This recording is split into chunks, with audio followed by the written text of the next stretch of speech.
में चलिए आपको ले चलते सीधे लाइव। प्रियंका गांधी क्या कुछ कर रही हैं, सुनिए।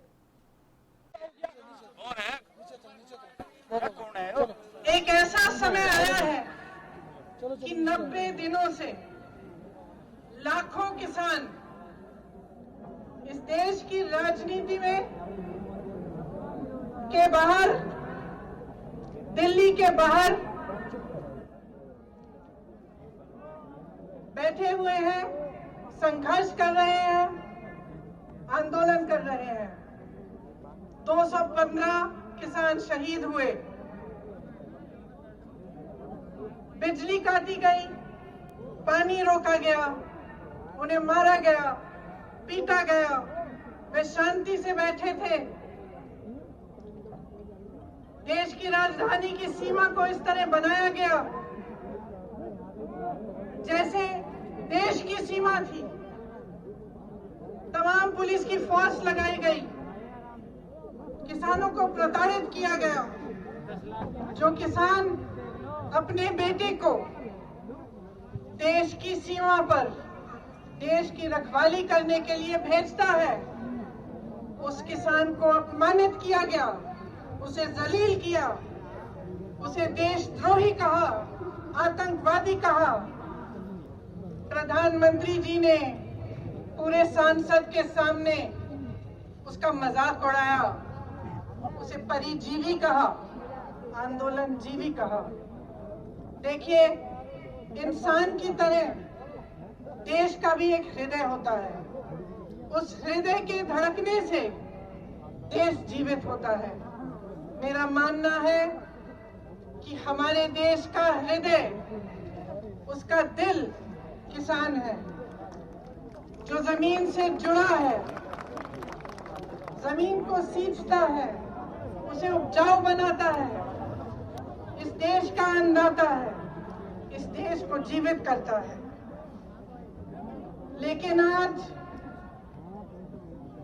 जब चौधरी टिकैत जी के आंखों में आंसू आते हैं, तो हमारे प्रधानमंत्री जी के होठों पर मुस्कुराहट आती है, उन्हें मजाक सूझता है। आज किसान के घरों से लूट हो रही है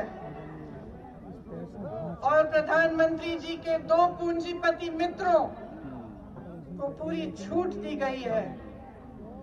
आपके सामने आकर प्रधानमंत्री जी ने बार बार हर चुनाव में ये वादा किया था कि गन्ने का भुगतान आपको दिया जाएगा।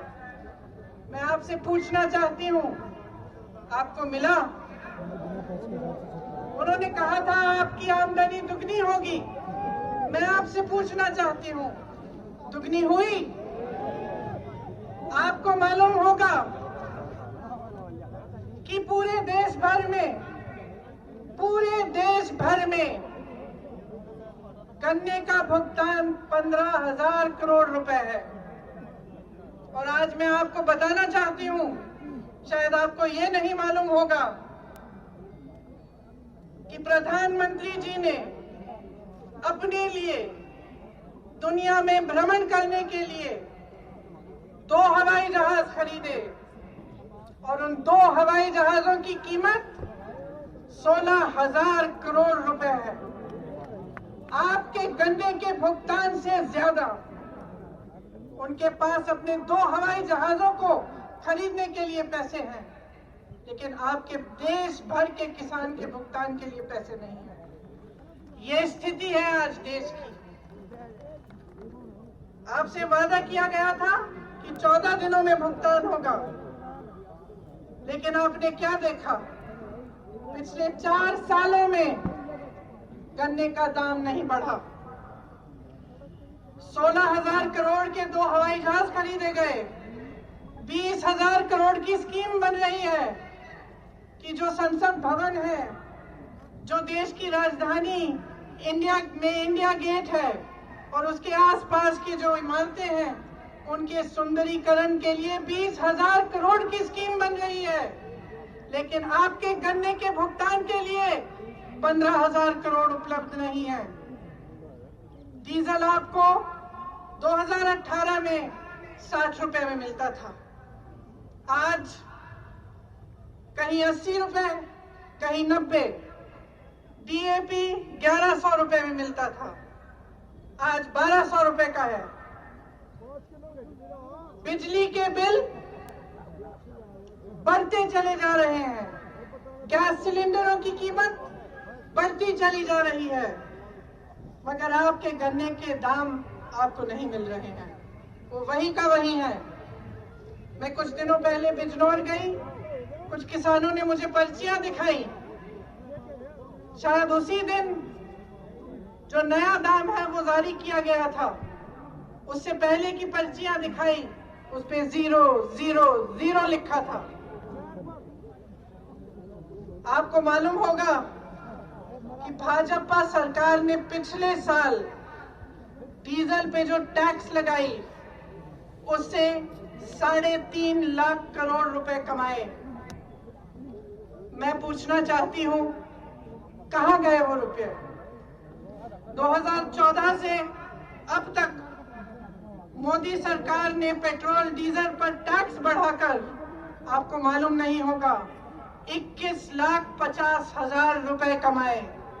मैं पूछना चाहती हूं, कहां गया वो पैसा जिसका हक है, जो दिन रात इस देश के लिए काम करता है, जो अपने पसीने से, अपने खून से इस देश को सींचता है, उसको क्यों नहीं मिला है ये पैसा? नौजवान को क्यों नहीं मिला? रोजगार क्यों नहीं दिया? और जब वही किसान प्रताड़ित होकर अपनी समस्या लेकर आपके पास आया तो आपने उसकी बात क्यों नहीं सुनी? दिल्ली का बॉर्डर नरेंद्र मोदी जी के घर से कितना दूर है? 5-6 किलोमीटर दूर होगा। और वही प्रधानमंत्री जो अमेरिका जा सकते थे, पाकिस्तान जा सकते थे, चीन जा सकते थे, जिन्होंने पूरी दुनिया में भ्रमण किया, वो उन लाखों किसानों के पास नहीं जा पाए, उनके आंसू पहुंच नहीं पाए, उनकी बात नहीं सुन पाए। क्यों? क्योंकि उनकी राजनीति सिर्फ अपने लिए है, अपने लिए और अपने खरबपति पूंजीपति मित्रों के लिए है। इसी समय जब पूरा देश तड़प रहा है, किसान तड़प रहा है, भुगतान नहीं हो रहा है, इसी साल में अगर आप देखेंगे कि इन 1-2 खरबपति मित्रों ने कितना पैसा कमाया तो आप चौंक जाएंगे। हजारों करोड़ कमाया है और आप सड़क पे बैठे हुए अपने हक के लिए संघर्ष कर रहे हैं, आंदोलन कर रहे हैं और कोई सुनने को तैयार नहीं है। जो 3 कानून इस सरकार ने निकाले हैं उनका सार तो आप जानते ही होंगे। पहला कानून कि प्राइवेट मंडियां लगेंगी और सरकारी मंडियों में जो टैक्स लिया जाता है वो प्राइवेट मंडियों में नहीं लिया जाएगा। इसका मतलब क्या है? इसका मतलब ये है कि आस्ते आस्ते सरकारी मंडियां बंद हो जाएंगी। और आप सब जानते हैं कि सरकारी मंडियों की खासियत ये है कि आपको न्यूनतम समर्थन मूल्य मिलता है, कि कोई भी कहीं से भी आकर आपको ये नहीं कह सकता कि आपको कम दाम पे आपसे खरीदेगा।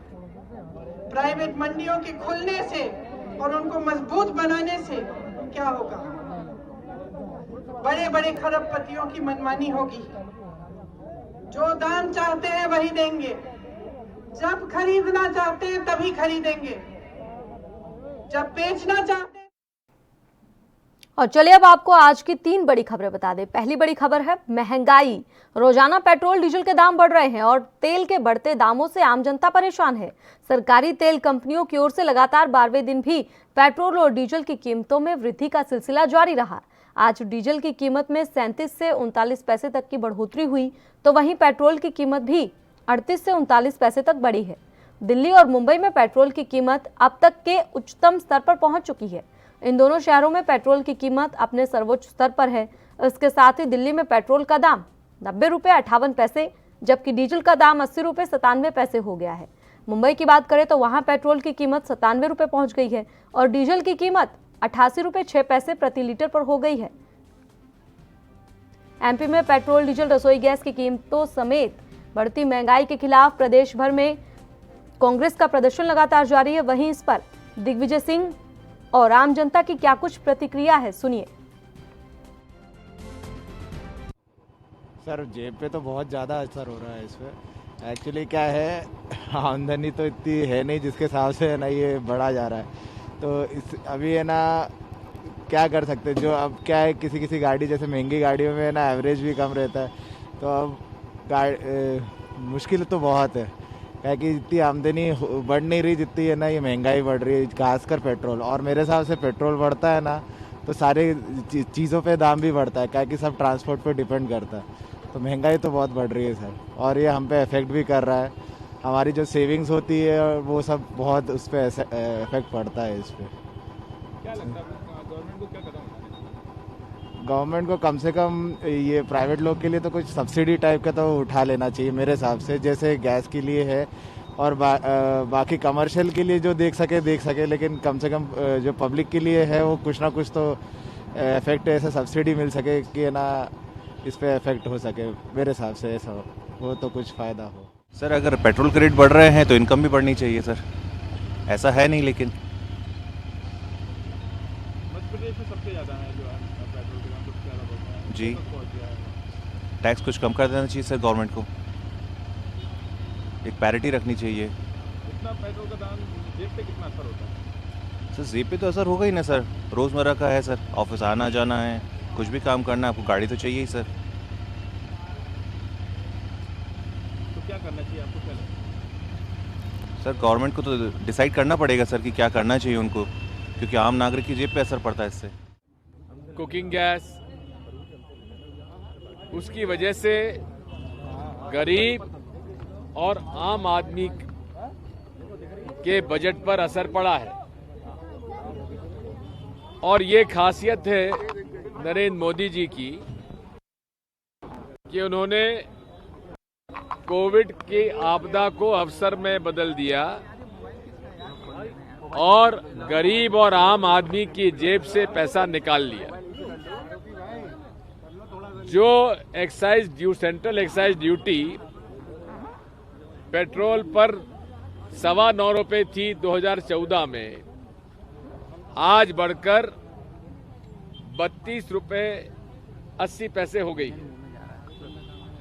डीजल पर सेंट्रल एक्साइज ड्यूटी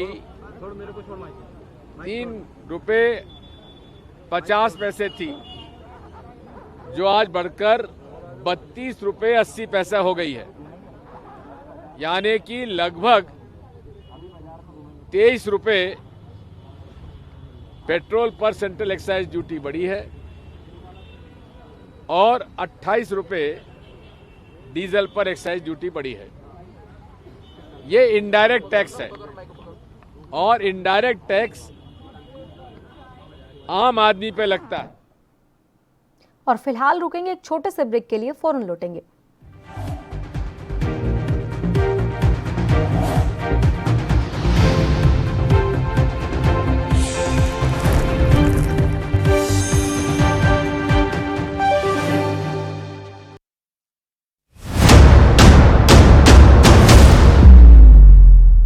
हक की बात दोपहर 12 बजे सिर्फ ANB न्यूज पर। क्या आप दुबले पतले कमजोर हैं, आपकी सेहत नहीं बनती, भूख कम लगती है, वजन नहीं बढ़ता? दरअसल मेन बात खाना पीना खाना नहीं है, मेन बात है खाया पिया लगना। और अगर खाया पिया लगेगा ही नहीं तो सेहत बनेगी कैसे? इसलिए हमारी संस्था सन्यासी आयुर्वेदा ने एक ऐसी दवा बनाई है जो कि आपके पाचन तंत्र को, आपके लीवर सिस्टम को ठीक करने का काम करती है, ताकि आप जो भी खाएं उसका पूरे का पूरा निचोड़ आपके शरीर को लगे, आपकी भूख बढ़े, खाया पिया सही से लगे, नया खून बने, हड्डियों में जान आए, वजन बढ़े, ताकत बढ़े, चेहरे पर नूर आए और आप मोटे, तगड़े, खूबसूरत पर्सनैलिटी के मालिक बन जाएं। यह दवा पूरी तरह से आयुर्वेदिक होती है। इसका शरीर पर कोई भी साइड इफेक्ट, कोई भी नुकसान या दुष्प्रभाव नहीं होता। लड़के, लड़कियां दोनों इसका इस्तेमाल कर सकते हैं और पहले 15 दिन के अंदर ही आपको इसका असर महसूस हो जाएगा। सिर्फ 650 रुपए की पूरे 1 महीने की दवा होती है और आप इसे घर बैठे 01145454545 पर फोन करके दवा मंगवा सकते हैं।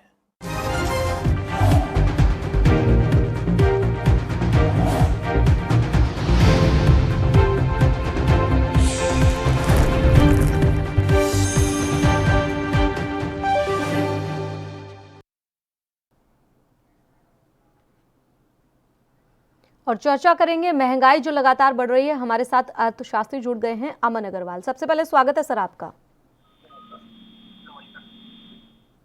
अमन जी, आवाज मिल रही है आपको? हाँ जी जी, सीधा सवाल मेरा आपसे यही रहेगा कि जीएसटी में लाने की मांग लगातार की जा रही है पेट्रोल डीजल को। जो महंगाई इस वक्त आम जनता झेल रही है, क्या लगता है अगर जीएसटी में आ जाए तो कुछ राहत मिलेगी आम जनता को?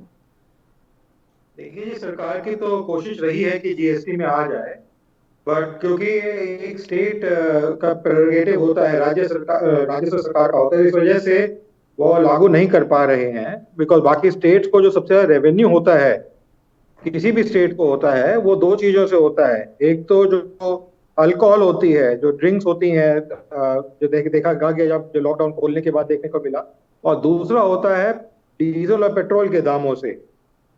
जो दाम में खरीदते हैं तो उसमें करीबन 60 से 70% जो दाम है वो टैक्सेस होते हैं, जो सरकारें, राजस्व सरकार और स्टेट टैक्स जो होते हैं लगाती हैं। तो आप सोच सकते हैं कि 70% जब जो पैसा हम देते हैं 1 लीटर पेट्रोल खरीदने का, उसमें अगर 70% टैक्सेस होगा, तो अगर इसको जीएसटी में लेके आएंगे और जीएसटी में भी सरचार्ज भी लगाएं, उस पर 100% सरचार्ज भी लगाएं हाईएस्ट ब्रैकेट में रखा के, तब भी जो है ये रेट कम होगा। और जो बहुत आवश्यक चीज है, जो देखने की बात है, जो 2017 के बाद से हमने पेट्रोल के दामों को मार्केट ड्रिवन किया है, वो तो ठीक है, बट मार्केट ड्रिवन करने का मतलब ये नहीं है कि हर रोज जो है दाम उसके बदलें। क्योंकि जो आप कोई भी देश, चाहे हिंदुस्तान हो चाहे कोई और देश हो, जब पेट्रोल या डीजल खरीदता है, जो क्रूड ऑयल जिसे हम कहते हैं खरीदता है, वो क्रूड ऑयल जो है एक मापदंड पे खरीदा जाता है, कितनी मेरी जरूरत होगी, उसके प्रोजेक्शंस की जाती हैं, अगले 3 से 4 साल के लिए खरीदा जाता है। आज से 15 साल पहले तक वो 20-20 साल के कॉन्ट्रैक्ट होते थे, पर अब 3 से 5 साल के कॉन्ट्रैक्ट होते हैं जिसपे खरीदा जाता है, जिसमें रेट निर्धारित होता है। जो इस समय जो कॉन्ट्रैक्ट हमारे हिंदुस्तान में किए हुए हैं, वो $55 पर बैरल से लेके $65 पर बैरल अलग अलग देशों के साथ हैं। अगर वो रेट है तो जो छोटा मोटा ही जो एक्सचेंज होता है, जो हर रोज के दाम कम ज्यादा खरीदना है सरकार करती है, या कोई जो ऑयल कंपनीज करती हैं, वो सारा नहीं पे तेल उस दाम पे खरीद रही जो मार्केट का दाम है। जो सिर्फ थोड़ा बहुत जो इंक्रीज हो रहा है, वही वो प्रतिदिन या प्रति हफ्ता खरीदती है ओपन मार्केट से, जो मार्केट लिंक प्राइस पे होता है। तो उसके दाम पे एक आम तबका को और मंत्रालय को गलत सूचना देना कि हमारा सारा रेट बढ़ गया है, मेरे विचार में गलत है, और इससे गलत तरीके से प्राइसिंग मैकेनिज्म चल रहा है। जो पेट्रोलियम मंत्रालय है उसको देखना जरूरी है कि पेट्रोलियम के प्राइसेस जो इंडियन कंपनीज खरीदती हैं वो किस तरीके से की जाती हैं, और उसको समझना जरूरी है मंत्री जी को कि कैसे की जाती है, ताकि हिंदुस्तान के एक आदमी को, एक निवेशक को जो है काम अच्छा करने को मिल सके, कम दाम पे मिल सके। और इसका जो इम्पैक्ट होता है लॉन्ग टर्म इम्पैक्ट होता है, बिकॉज जो इसका इम्पैक्ट होता है वो इन्फ्लेशन बिल्डिंग में आता है। क्योंकि आज अगर मैं पैसा खर्च कर रहा हूँ, तो अगर मैं अपनी जेब से भी दे रहा हूँ, तो कल मैं अपनी कंपनी या जहां मैं काम करता हूँ उनसे कहूंगा कि मेरी तनख्वाह बढ़ाएं। इसी से जब खाने का पदार्थ आता है, ज्यादातर देश में खाने का पदार्थ एक जगह से दूसरी जगह जाता है और रेलवे के थ्रू नहीं जाता है, ज्यादातर जो है ट्रकों के थ्रू जाता है। तो उसके अंदर जब दाम बढ़ेंगे तो उसमें भी फिर वो दाम जो है सब्जियों में बढ़ेंगे। और अगर कल को रेट कम भी हो गया तो सब्जी वाला भी कम नहीं करेगा और जो ट्रक वाला है वो भी कम नहीं करेगा, तो जो बिचौलिए हैं वो उस पैसे को खाएंगे। तो एक आम निवेशकर को, जो आदमी खरीद रहा है माल मार्केट से, वो नहीं बेनिफिट दे पाएगा। तो इस मार्केट को, मैकेनिज्म को ठीक करना सरकार को बहुत जरूरी है, ताकि एक आम उपभोक्ता को ठीक रेट मिल सके और इन्फ्लेशन आगे जाके ना बढ़ सके। जबकि आरबीआई की मॉनेटरी रिपोर्ट आई थी, उसमें भी शक्तिकांत ने कहा था कि जो है हमें इन्फ्लेशन को कंट्रोल करना जो भी स्तर में ठीक है, बट उसको कंट्रोल करना और देखना, मॉनिटर करना बहुत जरूरी है। और वो मॉनिटर नहीं कर पाएंगे अगर तेल के दाम इसी तरीके से जो इंडियन ऑयल कंपनीज है वो बढ़ाती रहेंगी और मंत्रालय को अंधेरे में रखती रहेंगी। बिल्कुल अमन जी, सरकार की ओर से साफ तौर पर कहा जा रहा है कि हमारे हाथ में नहीं है, कच्चे तेल की कीमतों पर ये डिपेंड करता है। लेकिन कच्चे तेल की कीमतें लगातार कम हो रही हैं, लेकिन बावजूद इसके पेट्रोल और डीजल की कीमतें बढ़ती जा रही हैं। जो तमाम टैक्स लगाए जा रहे हैं, केंद्र की ओर से टैक्स लगाया जा रहा है, राज्य की ओर से टैक्स लगाया जा रहा है, वैट की बात करें, यहाँ पर एक्साइज की बात करें, तो सबके बारे में विस्तार से जानना चाहेंगे कि क्या ऐसा किया जा सकता है सरकार की ओर से जिससे आम जनता को राहत मिले। ये बिल्कुल आपने ठीक बात कही। पहली बात तो ये दाम जो है, मैंने अभी आपको बताया, अंतरराष्ट्रीय मार्केट पे सिर्फ जो थोड़ा बहुत खरीदना होता है कि अगर हम सोचें कि अगर हमें, जैसे गृहिणी घर का राशन खरीदती है, हर रोज तो नहीं रोटी के लिए आटा खरीदने जाती है वो। अगर वो कहती है कि मेरे घर में 5 किलो कंज्यूम होगा, तो 5 किलो के हिसाब से अपना हर 10 दिन, 15 दिन, एक हफ्ता या एक महीने का राशन खरीदती है। तो अगर सपोज किसी महीने ज्यादा भी हो गया, कोई घर में लोग आ गए, मेहमान आ गए, तो ज्यादा खरीद रही है, तो वही खरीदेगी एक्स्ट्रा, वो दाम करंट दाम पे। इसी जैसे तेल के दाम भी जो है निर्धारित होते हैं, पहले से कॉन्ट्रैक्टेड होते हैं, और वो जो है फिर जब खरीदे जाते हैं, और अभी जब तेल के दाम बहुत गिरे थे, वापस 22 से $24 पर बैरल के यहाँ पर आ गए थे, तो ये कॉन्ट्रैक्ट दोबारा रिवाइज किए गए थे और कम रेट पे रिवाइज किए गए थे। अब सरकार को ये देखना जरूरी है कि टैक्सेस का माध्यम भी ठीक ढंग के रखे। अगर वो 70% टैक्सेस होंगे तो नेचुरली ये कम नहीं हो सकता। और जैसे आपने कहा जीएसटी की बात करी, हम भी बहुत समय से कहते आए हैं कि अगर जीएसटी में इसको लागू करते हैं, उसके ऊपर थोड़ा सेस भी लगाते हैं, तब भी मार्केट को ठीक है। अमन जी, हमारे साथ बीजेपी से प्रदीप भटनागर जुड़ गए। स्वागत है प्रदीप जी आपका। तो पेट्रोल डीजल के दाम लगातार बढ़ते जा रहे हैं, आम जनता परेशान हो रही है। सरकार की ओर से जो टैक्स लगाया गया, हमारे साथ अमन अग्रवाल जी हैं, अर्थशास्त्री हैं, समझा रहे हैं कि सरकार 70% जो टैक्स लगा रही है उससे आम जनता परेशान है, तो सरकार को ध्यान देना चाहिए। सर, वेट का आप जो बात कर रहे हो, देखो जो वेट जो टैक्स लगा रखा है वो कोई आज का नहीं चल रहा है। और दूसरा देखिए, जो राज्य सरकार टैक्स और रेट बढ़ाए जा रही हैं, उसमें भी कई चिंता की बात है। तो स्टेट को भी ढूंढना पड़े, चीज को पूरा करना पड़ेगा। चिंता की बात है कि पेट्रोल डीजल के रेट बढ़ रहे हैं, और ऐसा नहीं है कि बढ़ रहे हैं तो ये समानांतर पे भी आएंगे। कोशिश इसमें भी सरकार लगी हुई है। अगर क्यों बढ़ रहे हैं उसको भी पता है कि पेट्रोलियम विभाग अपना काम देखता है कि कारण बढ़ने का। ऐसा नहीं है कि रेगुलर रोज ही बढ़ रहा है। फिलहाल अभी 2-3 चार्जेस है, 30 पैसे 20 पैसे बढ़ रहा है, और हमें जल्दी उम्मीद है सरकार कंट्रोल करके तो वापसी उसी रेट पे लाने की प्रयास कर रही है और करेगी। प्रदीप जी, आप ही बता दीजिए फिर क्यों बढ़ रहे हैं? 70-75 से आज 90 के करीब पहुंच गए हैं, आम जनता परेशान है, और आप ये कह रहे हैं कि सरकार की ओर से प्रयास किए जा रहे हैं, लेकिन वो प्रयास कब सफल होंगे, कब जनता को राहत मिलेगी? आप कह रहे हैं कि इतने दाम बढ़े नहीं है, लेकिन 70-75 से आज 80-90 के करीब पहुंच गए हैं, और आप कह रहे हैं कि टैक्स बढ़े नहीं है। अगर टैक्स बढ़े नहीं है तो आप ये बताइए कि कच्चे तेल की कीमतें तो कम हो रही हैं, लेकिन बावजूद इसके टैक्स जो है वो लगातार बढ़े हैं, इसके चलते ही तो पेट्रोल डीजल के दाम बढ़े हैं। ये आज की बात नहीं है, पहले भी बढ़े हैं, और अभी के तेल के रेट घटे नहीं, बढ़े हैं। रेटों में उछाल आया है पेट्रोल में, कच्चे तेल में, तभी ये बढ़े हैं। हमारे हैं नहीं, और भी जगह बढ़े कंट्रियों में। ऐसा नहीं कि हमारी कंट्री में बढ़े तो और फिर इस पर सियासत क्यों गरमाई जाती है? फिर इस पर जब कांग्रेस की सरकार थी तब आप लोगों की ओर से इसे मुद्दा बनाया जाता था कि पेट्रोल डीजल के दाम देखिए, और जब आपकी सरकार है तो कांग्रेस इस मुद्दे को उठा रही है, पेट्रोल डीजल के दाम देखिए। तो अगर आप कह रहे हैं कि ये बढ़ने तो निश्चित है, बढ़ते आ रहे हैं, तो फिर तब इस मुद्दे को क्यों उठाया जाता था? हाँ बिल्कुल बिल्कुल ऐसा है। देखिए, उसमें जब आप जो बता रहे हैं उस समय भी यूं बढ़ाया करा जाता था कि उस समय इतनी महंगाई और इतने संकट नहीं थे, और अब कौन सी महंगाई, कौन से संकट है, वही तो आपसे जानना चाह रहे हैं, बताइए। ये तो आपको ही पता है कि हमने अभी इतना बड़ा संकट झेला है कोरोना का। उसमें जो नए देश में जो परिवर्तन आया है, उसमें भी थोड़ा सा देश को थोड़ा सा सेटलमेंट करने में टाइम लगा है, वो भी आपके सामने ही है। ऐसा नहीं है, एक चीज भी दिखी रही है सबको।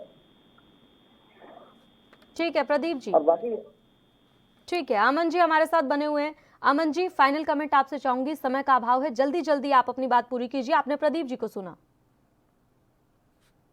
हाँ जी, देखिए ऐसा है, प्रदीप जी नेचुरली अपनी सरकार की तरफ कहेंगे, पर ये सरकारी विषय नहीं है।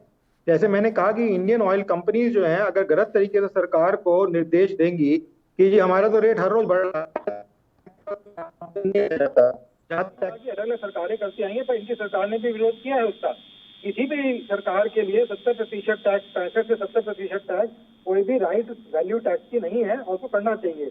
और अगर ये जो कंपनियां हैं ठीक निर्देश देंगी मंत्रालय को कि मेरा जो तेल मैं खरीद रही हूँ वो हर रोज नहीं बढ़ता है, तो ऑटोमेटिकली मंत्रालय भी यही कहेगा, मंत्री भी यही कहेगा कि अभी हर रोज रेट नहीं बढ़ता है तो आप हर रोज क्यों बढ़ाते हैं इसको। जी, जो आप छोटा सा पोर्शन खरीद रहे हैं उसका दाम बढ़ रहा है, तो उसके हिसाब से कुछ फैक्टर रख के अपना तेल बढ़ाइए, हर रोज क्यों बढ़ा रहे हैं। और इस सरकार का कोशिश रहनी चाहिए, जब सारी ज्यादातर राज्य सरकारों में बीजेपी की है पोजीशन, तो क्यों नहीं करती है कि सीएसटी में इसको लाके लेके आए। वो तो अपने कम से कम अपने राज्यों में तो लेके आए बीजेपी जहाँ पे वो है। तो ठीक है, बहुत बहुत शुक्रिया हमारे साथ प्रदीप जी आपका जुड़ने का, और साथ ही अमन अग्रवाल हमारे साथ अर्थशास्त्री जुड़े थे, उनका भी बहुत बहुत शुक्रिया। तो फिलहाल इस बुलेटिन में इतना ही। आप देखते रहें ANB न्यूज़। नमस्कार।